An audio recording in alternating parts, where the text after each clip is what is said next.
Hello and welcome to Ecorium academy. आज के इस वीडियो में हम लोग ऑर्गेनाइजेशनल बिहेवियर के बारे में पढ़ेंगे। ऑर्गेनाइजेशनल बिहेवियर एक इम्पॉर्टेंट सब्जेक्ट है फॉर सेमेस्टर 1 स्टूडेंट्स जो ऑनलाइन एमबीए कर रहे हैं। तो शुरू करते हैं इंट्रोडक्शन टू ऑर्गेनाइजेशनल बिहेवियर से।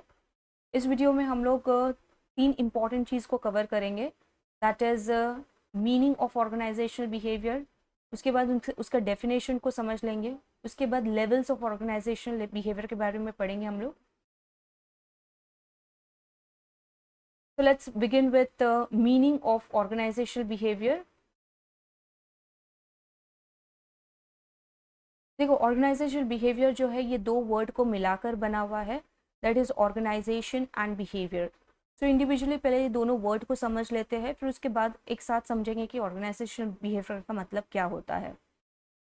तो यहाँ पे मीनिंग ऑफ ऑर्गेनाइजेशन दिया हुआ है, बहुत ही सिंपल है, that an organisation represent a group of people who work together for achievement of common objectives। ऑर्गेनाइजेशन एक ऐसी जगह होती है जहाँ पे कुछ लोग जो है ग्रुप में काम करते हैं और एक साथ काम कर रहे हैं। उनका जो मकसद होता है कुछ कॉमन गोल्स को अचीव करना होता है, तो उससे बनता है ऑर्गेनाइजेशन। फिर आते हैं बिहेवियर के बारे में। बिहेवियर किसके बिहेवियर की बात हो रही है, तो यहाँ पे ह्यूमन बिहेवियर की बात हो रही है। एक ह्यूमन जो है वो किस तरीके से बिहेव करता है, उसका एक्शन, उसका रिएक्शन टुवर्ड्स अदर्स किस तरीके से रहता है, that is behaviour all about. So यहाँ पे बिहेवियर का डेफिनेशन देख लेते हैं। Behaviour is a way in which one acts और conducts oneself specially towards other, कि वो दूसरों के साथ किस तरीके से बिहेव करता है, उसका एक्शन कैसा है, वो किस तरीके से अपने आप को कंडक्ट करता है, किस तरीके से रिएक्ट करता है। तो that is the behaviour all about. I think so meaning of organisation and behaviour clear हो गया होगा। तो ऑर्गेनाइजेशनल बिहेवियर का मतलब सिंपल ये होता है कि किस तरीके से ह्यूमन बिहेव करता है, उसका एक्शन और रिएक्शन कैसा है, उसका बिहेवियर कैसा है जब वो एक ऑर्गेनाइजेशन के अंदर काम करता है। या सिंपल वे में बोले तो वर्क प्लेस पे ह्यूमन का जो बिहेवियर है, जो एटीट्यूड है, वो किस तरीके से है, उसके ऊपर भी ऑर्गेनाइजेशन का जो फंक्शन होता है वो डिपेंड करता है। सो ऑर्गेनाइजेशनल बिहेवियर जो होता है, it's a study of human behaviour at work place. यहाँ पे डेफिनेशन देख लेते हैं हम लोग। स्टीफन पी रॉबिन्स के द्वारा दिए गए डेफिनेशन है यहाँ पे। Organisation behaviour is a systematic study of actions and attitudes that people exhibits in with in organisation, है ना। ये एक सिस्टमैटिक स्टडी है। ऑर्गेनाइजेशन बिहेवियर क्या है, एक सिस्टमैटिक स्टडी है जहाँ पे हम लोगों को एक्शन और एटीट्यूड पता चलता है एम्प्लॉयज़ का, है ऑर्गेनाइजेशन में जो काम कर रहे हैं ऑर्गेनाइजेशन में, वो किस तरीके से एक दूसरे के साथ एक्ट कर रहे हैं, रिएक्ट कर रहे हैं, उसका एटीट्यूड कैसा है, that is organisational behaviour according to Stephen Robinson. अब आगे बढ़ते हैं और समझते हैं 3 levels of organisational behaviour. Organisational behaviour जो है वो 3 लेवल पे काम करता है। देखो, ऑर्गेनाइजेशनल बिहेवियर क्या है, एक स्टडी है, तो ये 3 लेवल के ऊपर स्टडी करता है। पहले तो इंडिविजुअल लेवल पे स्टडी करता है, देन ग्रुप लेवल और ऑर्गेनाइजेशन पे भी ऑर्गेनाइजेशनल बिहेवियर जो है वो स्टडी करता है। तो पहले ये क्या है, इसको इंडिविजुअली एक एक करके हम लोग समझ लेते हैं।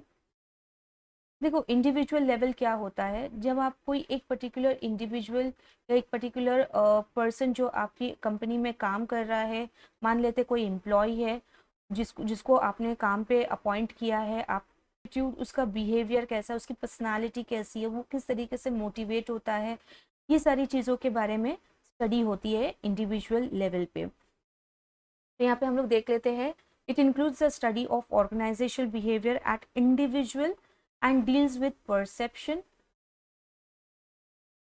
personality, learning, motivation and attitudes of employees in an organization।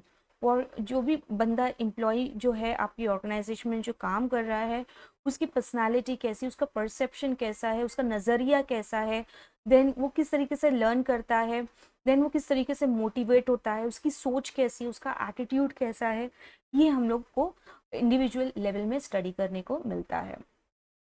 Then आते हैं नेक्स्ट लेवल पे, that is group level.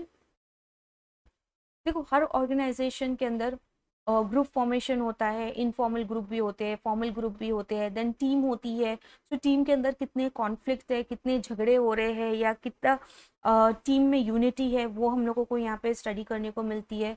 Then leadership कैसी है ग्रुप के अंदर, देन पावर और पॉलिटिक्स क्या हो रही है ग्रुप में। सो ये सारी चीज़ जो है हम लोगों को group level of organisation behaviour में स्टडी करने को मिलती है। It helps in gaining the team work and motivate the employ, है ना। तो इससे हम लोगों को पता चलता है, जब हम लोग इसके बारे में स्टडी करते हैं तो हमको बहुत ही इंपॉर्टेंट इन्फॉर्मेशन मिलती है कि किस तरीके से हम लोग टीम वर्क को इम्प्रूव कर सकते हैं। अगर टीम में कॉन्फ्लिक्ट है, लड़ाई झगड़ा है, तो किस तरीके से उसको सुधार सकते हैं हम लोग। देन किस तरीके से हम लोग एम्प्लॉयज़ को मोटिवेट कर सकते हैं ताकि अच्छा परफॉर्मेंस दे सके हमारी कंपनी में। देन आते हैं थर्ड लेवल पे, दैट इज ऑर्गेनाइजेशनल लेवल। देखो ऑर्गेनाइजेशनल बिहेवियर जो है वो ऑर्गेनाइजेशनल लेवल पे भी काम करता है, उसके बारे में भी स्टडी करता है कि किस तरीके से जो ऑर्गेनाइजेशन है वो वर्क कैसे कर रहा है, उसके कल्चर्स क्या है, उसका मैनेजमेंट किस तरीके से काम कर रहा है।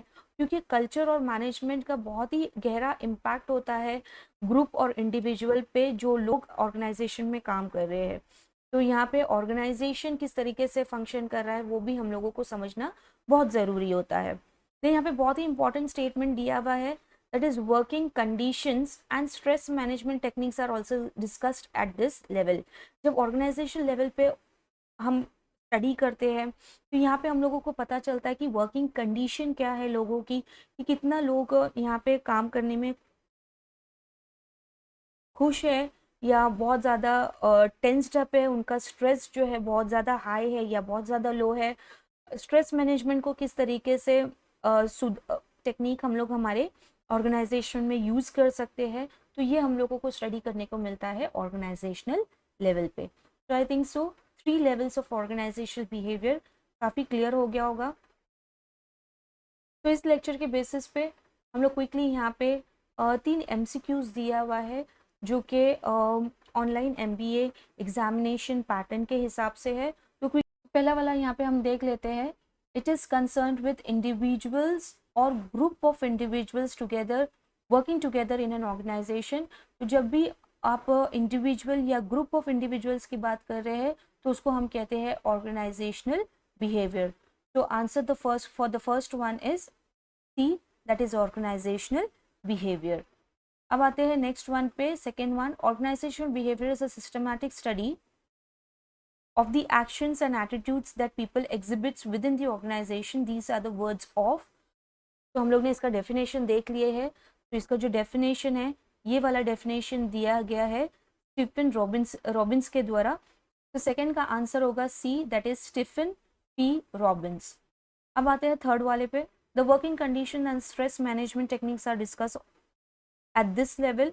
तो कौन सा लेवल है, किस लेवल की बात हो रही है जहाँ पे working condition and stress management discuss होता है, तो वो होता है organisational level. So the answer for the third one is that is C, organisational level. So अब तक लिए इतना ही। अगर आपको मेरा ये लेक्चर पसंद आया हो तो please do like, share and subscribe my channel. Thank you.